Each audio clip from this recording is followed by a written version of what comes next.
시작해 보도록 하겠습니다. 자, 바이든 대통령의 미국 주도의 경제 이니셔티브라는 거죠. 이니셔티브는 뭐 구상인데, 구상 계획 이렇게 하겠습니다. 드라이브는 그냥 추진이라고 하면 되는데, 근데 추진보다는 그냥 드라이브라고 요즘 신문에서 많이 쓰니까 이건 드라이브라고 하겠습니다. 그리고 요 구조를 알아두셨으면 좋겠습니다. 그러니까 이걸로 인해서 여기는 이러한 시험 무대에 올랐다는 것이죠. 이해되셨나요? 자, 조 바이든 대통령이 미국 주도의 전략적 경제 구상을 강력하게 추진하면서 이는요, 널리 이렇게 본다는 거죠. 그러니까 보통 인텐드가 의도인데 취지라고 하면 좋겠습니다. 이것은 보통 이 아시아 태평양 지역에서 중국의 커지는 영향력을 견제하기 위한 취지로 보통 여기고 있는데요. 그로 인해서 새로 취임한 윤석열 정부죠. 한국의 윤석열 정부는 까다로운 외교 시험 무대에 오르게 되었답니다. 그렇다고 이곳 전문가들이 얘기를 했어요. 넘어가겠습니다.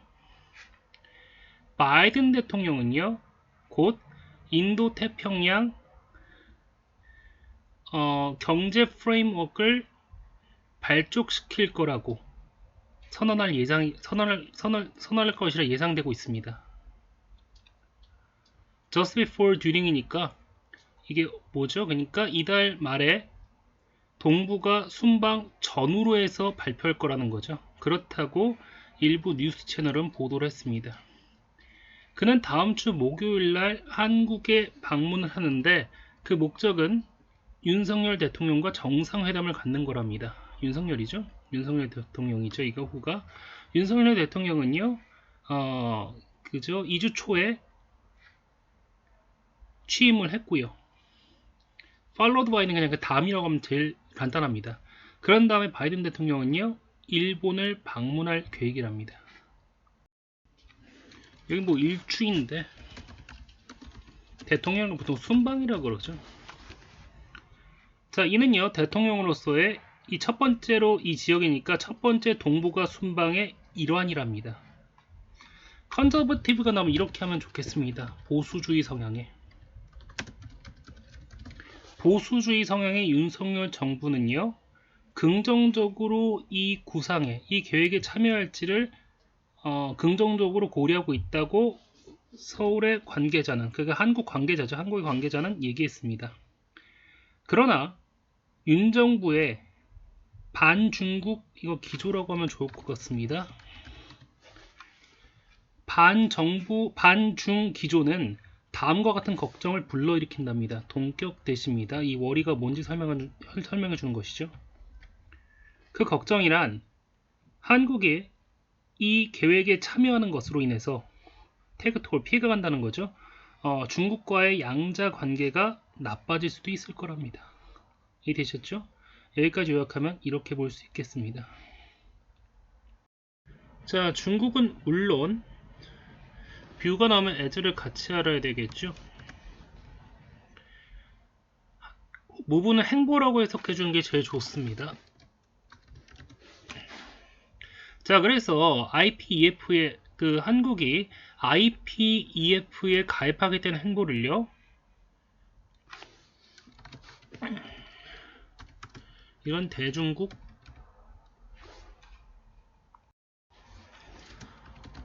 진영이라고 해야 될까요? 혹은 반중국 지역, 반중 지역이라고 하는 게 좋을 것 같네요. 반중 연합도 괜찮을 것 같고요. 반중 연합이 제일 괜찮을 것 같습니다. 자, 중국은요, 한국의 이런 IPEF에 가입하겠다는 행보를 반중국 반중연합에 가입하겠다는 첫 걸음으로 보게 될 것이라는 거죠. 그렇다고 요번은 말씀하셨답니다. 자, 윤 정부의 가장 큰 외교적인 어려움은 결국에는 중국과의 관계에서 비롯될 것이랍니다. 가장 중요한 질문은요, under its 수중이라고 하시면 좋을 것 같습니다.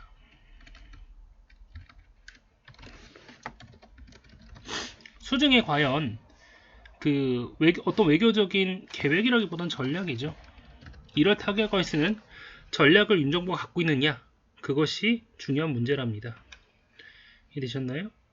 계속 가보겠습니다. IPEF의 취지는 좀 더 깊게 아시아의 파트너 국가들과 연대하는 것이랍니다. 그 나라들은 인도 퍼시픽 지역에 있는데요.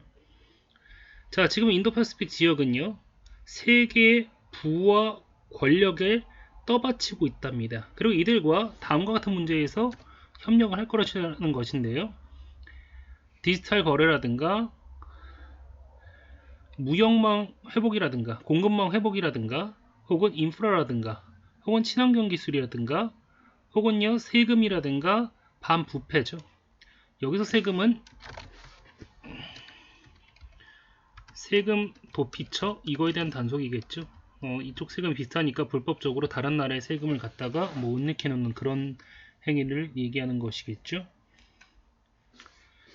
자, 미국의 관계자들에 따르면 그렇답니다. 자, 주미 일본 대사죠. 주미 일본 대사인 코지 토미타 대사는 자, 이번 주 일찍이 초에 한 포럼에서 다음과 같이 밝혔답니다. 자, IPEF를 공식적으로 발족하는 것은 바이든 대통령이 이달 일본을 방문할 때쯤이 될 거랍니다. 코인사이드가 일치하는 거니까 자, 이렇게 발족하는 것은 이렇게 할까요? 바이든 대통령이 일본 순방 때에 맞춰 이루어질 거랍니다. 그렇다고 이 교도 뉴스는 밝혔답니다. 바이든 대통령은요 5월 20일에서 20일 사이에 한국을 방문해서 윤 대통령과 회담을 나눌 예정이고요. followed by는 그 다음이라 그랬죠. 그 다음에는 5월 22일부터 24일까지 일본을 방문할 예정이랍니다. 바이든 대통령이 IPEF를 추진하는 것은요. 중국의 경제적 영향력을 다양한 플랫폼을 통해서 확장하고자 하는 가운데 나온 것이랍니다. 그런 플랫폼에는요. Regional Comprehensive Economic Partnership이 있다는 거죠. 이걸 포괄적인 이렇게 하죠. 포괄적인 경제 파트너십이고 중국이 주도하는 자유무역 이러한 그 관계이죠. 이 나라는요. 여기에는 15개 나라가 참여한 이런 FTA 자유무역 협정이라는 것이죠.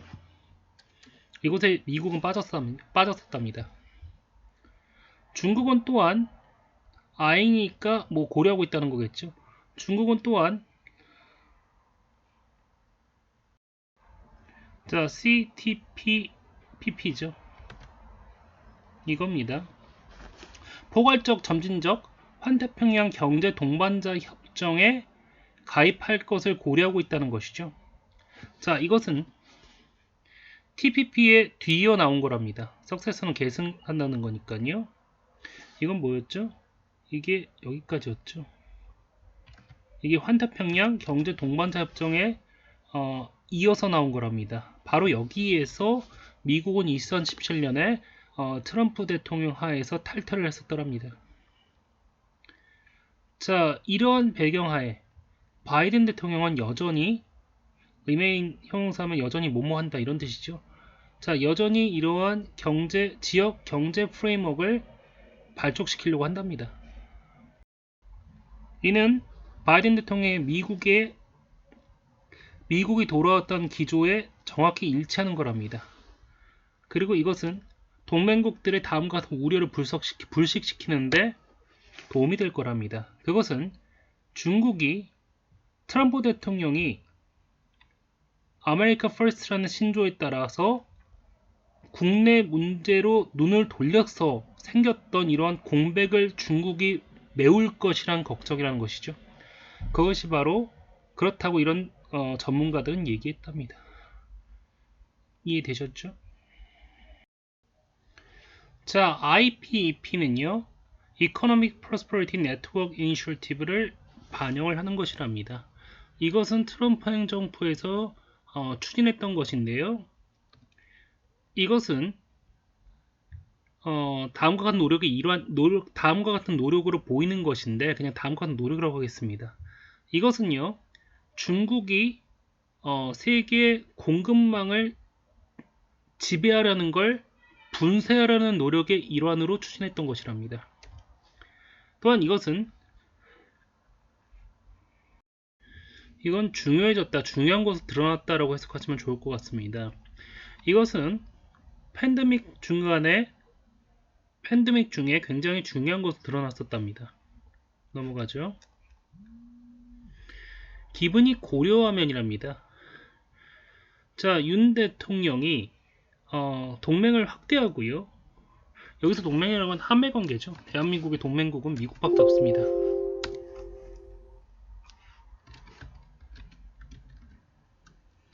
한미동맹을 넓힌다? 라고 하면 무슨 말일까요? 강화한다고 하면 좋겠죠. 자, 윤 대통령이요, 커미먼트가 맹세한 약속한 거죠. 어바우드 커미먼트 하면은 이렇게 하겠다고 약속한 거죠. 한미동맹을 강화하겠다고 했고요. 그 다음에 경제 안보를 튼튼히 하겠다는 거 말했던 걸, 약속했던 걸 고려한다면요, 윤 정부는 아마도 자, IPEP를요, 얼리온이라는 게 임기 초부터죠. 임기 초부터 가입하고자 할 것이랍니다. 이해되셨죠? 그래서 이 IPEP의 초기 멤버가 될 것이며 인볼브인이 참여하는 거죠. 자, 그래서요, 기본적으로 이 IPEP의 룰을 설정하는 과정에 참여하게 될 거랍니다. 이건 뭐 당연히 창립 멤버들만 할 수 있는 특권이죠. 그 조직의 규칙을 만드는 거예요. 그렇다고 그냥 전문가라고 하겠습니다. 전문가들은 이렇게 얘기했답니다. 자, 한국 정부는 그러므로 다음과 같은 포지션, 입장을 취해왔다는 거죠. 입장을 유지했다는 게 취했다고 하겠습니다. 자, 그것은 뭐냐면요, 개방적이고 포용적이고 투명한 이런 지역 포럼에 참여를 하겠다는 것이죠. 다시 말하면 중국과 안 들어가겠다는 얘기죠. 이해되셨나요? 그렇다고 서울의 한 관계자는, 한국에 있는 관계자는 익명을 조건으로 기자에게 얘기했답니다. 이런 면에서 정부는 긍정적으로 IPEF에 참여하는 것을 고려하고 있답니다. should가 먼저 나오면 if가 생략된 거죠. 혹시라도 뭐뭐 한다면 이런 뜻입니다. 만약에 한국이 미국 주도의 이런 계획에 참여하게 된다면 말이죠. 자, 이것은요, 이건 미국의 동맹국들이죠. 다시 말하면 대한민국의 동맹국은 한 나라밖에 없습니다. 복수로 쓸 리가 없었겠죠. 이것은 미국의 동맹국들이 협력해가지고 반도체라든가 혹은 고성능 배터리라든가 혹은 다른 정말 주요한 이러한 산업 원자재죠. 산업 원자에 대한 공급망을 확보하겠다는 노력이죠. 이런 노력들은, 이런 협력은요, 속도가 붙게 될 거랍니다. 그러면서 이들의 중국에 의존하는, 경제적으로 의존하는 의존도가 아마도 줄어들게 될 것이랍니다. 넘어가겠습니다. 그러나 다음과 같이 한국 정부는 깨닫게 될 수 있답니다. 지정학적, 이건 반향이 아니라 반발이라고 하면 좋겠죠. 중국의 반발이죠. 복수로 썼으니까 여러 가지겠죠. 중국의 여러 가지 지정학적 반발, 이건 생각보다 클 수 있답니다. 중국은요, 여전히 한국의 무역 주요 파트너랍니다. 또한 북한과의 지속적인 평화라는 정말 이루기 힘든 목표를 위해서라도 중국은 주요 파트너랍니다. 여전히 말이죠.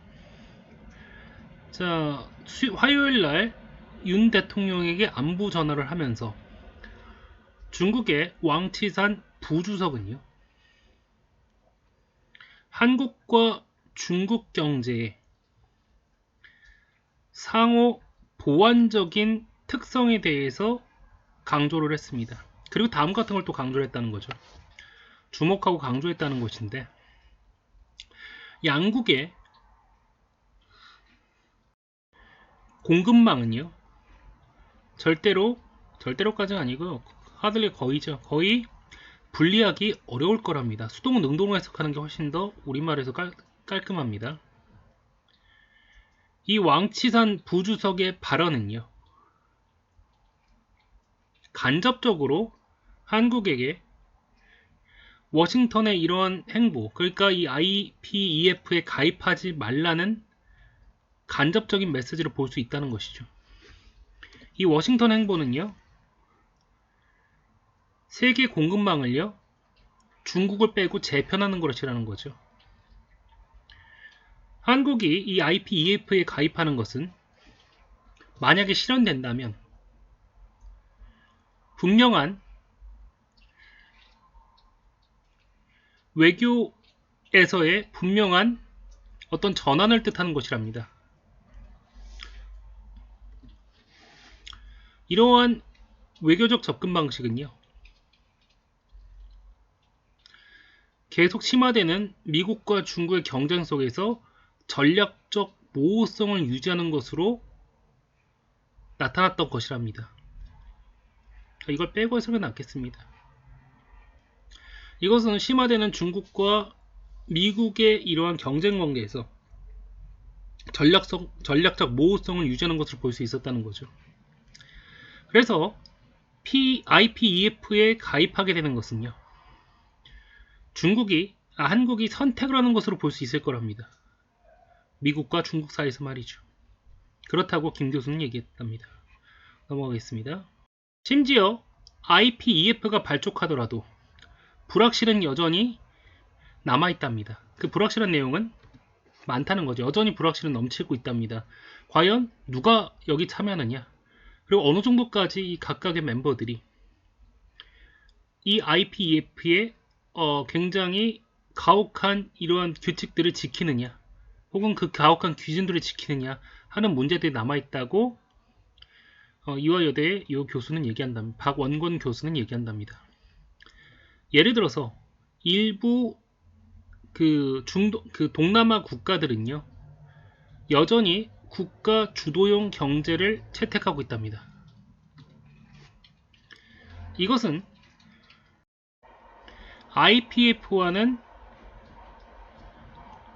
맞지 않는, 조화를 이루지 않다니까 맞지 않는 것이라는 것이죠. 이는요, IPEF와는 맞지 않을 거랍니다. 당연히 국가 주도 경제 반대는 자유경제죠. IPEF는 미국이 주도하는 경제이기 때문에 당연히 자유경제, 자유시장 경제를 추진하겠죠. 그렇기 때문에 둘이 맞지 않는다는 것이죠. 그렇다고 이 교수는 얘기했답니다. 여기까지 하겠습니다.